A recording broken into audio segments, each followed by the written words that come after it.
1980s were credited for a lot of things, including cardboard milk cartons that began popping up featuring photos of missing children around the U.S. The program began with a few local dairies in the Midwest. So the whole gig was that they knew they had taken those children, but they fooled people that were suffering because someone stole their child into sacrifice, and that was it. The child was already gone. There was decades of that disappearing children in the process. And they were trafficked at schools, they were trafficked at churches, they were trafficked at apparently football games, Disneyland, underground tunnels from all over the country. There was nothing distinct about the packet allegedly dropped in the doorway in the calm of the morning just outside Des Moines, Iowa. I thought, oh, how nice. Somebody left me something for my birthday. It was only when Noreen Gosh said she looked inside the parcel that she was taken back. Nearly a quarter of a century to the day, her 12-year-old son, Johnny, became the face of America's missing children. I opened it up and pulled out the pictures, and the top one was of Johnny alone, bound and gagged. And then when I looked at the second picture, there's not only my son laying there, but there's two other boys. And he asked, what did you do on the Johnny Gosh case? What did you investigate? How did you investigate? And the representative from the West Des Moines Police told him, well, we basically didn't do much of anything except create a phony composite drawing to show to the public. Because we were ordered to stand down the morning of the kidnapping. This is the FBI. Well, this is the police, West Des Moines Police. Official. Yeah. So someone gave the order for the police department to stand down. That's why there was no all-point bulletin issued to the car. That's why the FBI was not called in. That's why there was no helicopter searches. That's why there were no canine searches. They shut down because they were ordered to shut down the morning of the kidnapping. And that is why, after the first police officer left our home, after taking the initial missing persons report, and we didn't see any detectives until about 2 in the afternoon, they had to figure out what to do. And they were ordered to stand down.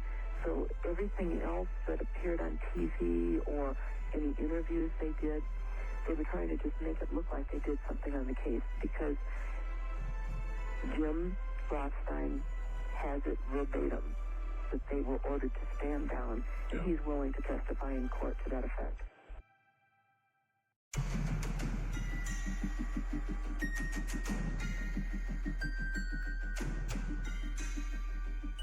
Do you guys remember all of the famous celebrities that used to do the Got Milk campaign? Now, do you guys remember all of the missing children that used to be on the milk cartons? Suspicious, huh? Remember, they used to put the kids' pictures on the milk cartons, and they took them all? I contend, I don't know, I can't tell you why, I contend too many kids were being located through those milk cartons. Your federal government doesn't want you to find these kids, because your federal government, particularly the finders, the CIA organization out of Washington, D.C., is the biggest motivating factor behind the missing children in this country today. Why? Well, there's several reasons. Kids are used for body parts. Dude, I just seen a video where they were saying, do you remember a long time ago, they had milk cartons and they had the pictures of the missing children on the milk cartons? Remember that? Supposedly, those kids on the milk cartons, this is all allegedly, supposedly, conspiracy theory probably now, I don't know, but they were selling the kids. They were selling those kids. And then back in the day, they had commercials of milk. Remember? Drink your milk, you'll be strong. And then they said I seen the video.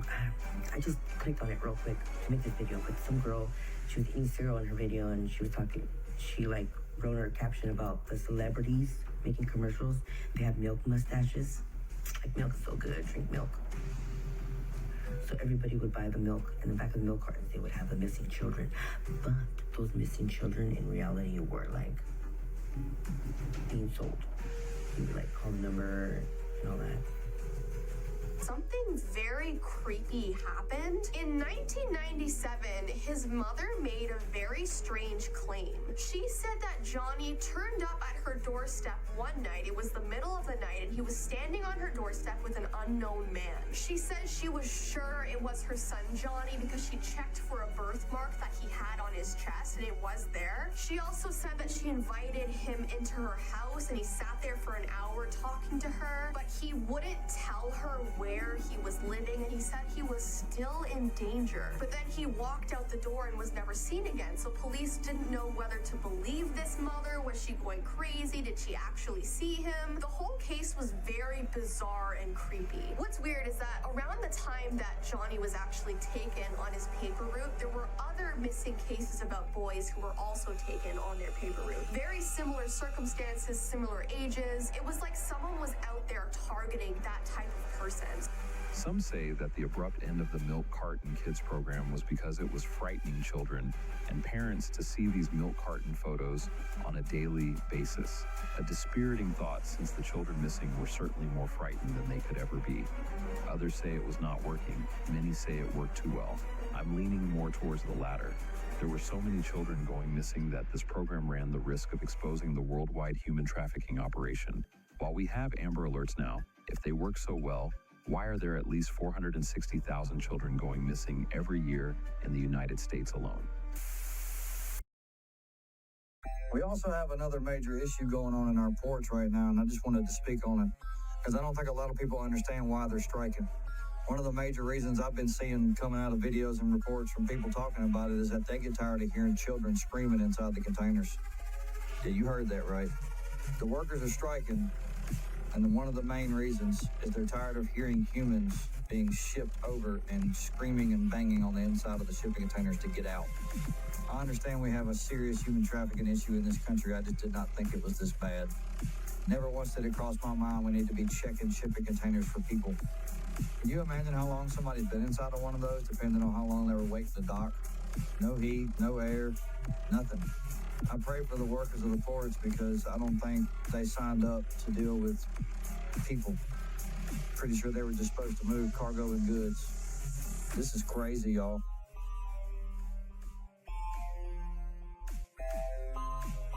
In the latest example of international human trafficking, 35 people from the Indian subcontinent were found crammed in a shipping container that arrived in England. One of the victims was dead, while others are being treated in a hospital. The shipping container arrived in the port of Tilbury in eastern England on Saturday from Belgium. The victims had been kicking the container, and when the authorities opened the door, one of them was dead and others were suffering from severe dehydration. Port staff will be researching other containers from the ferry in case there were more people inside. The nationalities of the victims are yet to be determined, but authorities say they are from the Indian subcontinent and they are unable to understand English. The victims are being treated at a hospital, and the police say they will question the victims when they are released. 35 patients were found in the container when we first arrived this morning at just after 6:45. One of those patients has unfortunately been pronounced deceased at the scene. 2 patients with serious but not life-threatening condition have gone to Basildon Hospital, and then a number of other patients suffering from hypothermia, dehydration have gone to the London Whitechapel Hospital, Southend and Basildon Hospital. This will take some time, and the first step will be to lock down the crime scene, which is what we have here at Tilbury Port, and as the welfare and medical needs of the victims of this crime, because it is a crime, have been released from hospital, then we are going to be interviewing them with UK Border Agency as part of that investigation.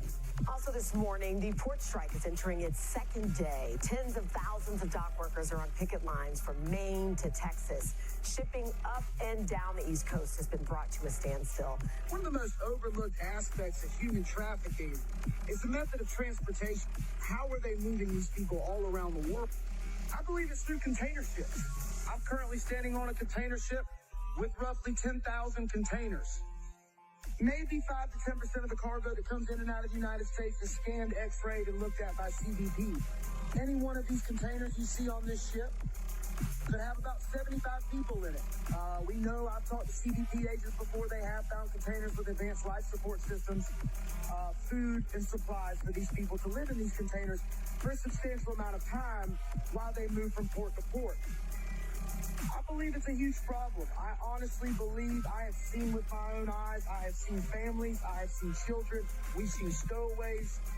Diddy's private island, shipping container island right across the way.